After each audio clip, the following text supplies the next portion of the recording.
আল্লাহর কসম করে আপনাদেরকে একটা কথা বলছি, আমি নির্বাচনের পরে জামায়াতের আমিরের সাথে কথা বলেছি। সেই কথার ভেতরে একদম উনি যা বলেছেন, আল্লাহর কসম করে বলছি, আগে বলছি, উনি যা বলেছেন সেই কথাটাই আপনাদেরকে বলি। উনার মুখ দিয়ে বললে হয়তো আপনাদের বিশ্বাস নাও হতে পারতো।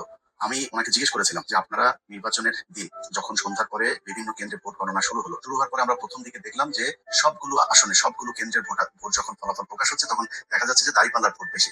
হঠাৎ করে বিভিন্ন জায়গায় ভোট গণনা বন্ধ হয়ে গেল। জামাতের আমির উনি এই কথাটা বলেছেন যে আমাদের যদি নাকি ওই সময় ইলিয়াস আমরা যদি নাকি গ্যাঞ্জাম করতাম তাহলে আমাদের কাছে গোয়েন্দার তথ্য ছিল যে এখানে আওয়ামী লীগ নামবে মাঠে এবং আওয়ামী লীগের সাথে বিএনপির কিছু লোকজন নামবে, নেমে তারা প্রচন্ড বিশৃঙ্খলা করবে, দেশটা একটা গৃহযুদ্ধের দিকে যাবে।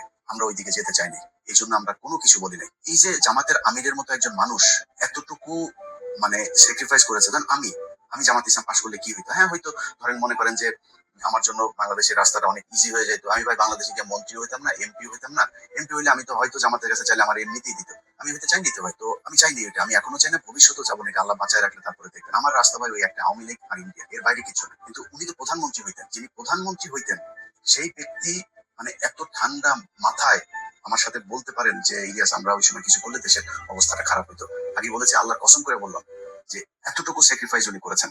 তো সেই মানুষগুলোর জন্য আপনারা মানে ন্যূনতম সেলুট ভাই, আপনাকে সেলুট।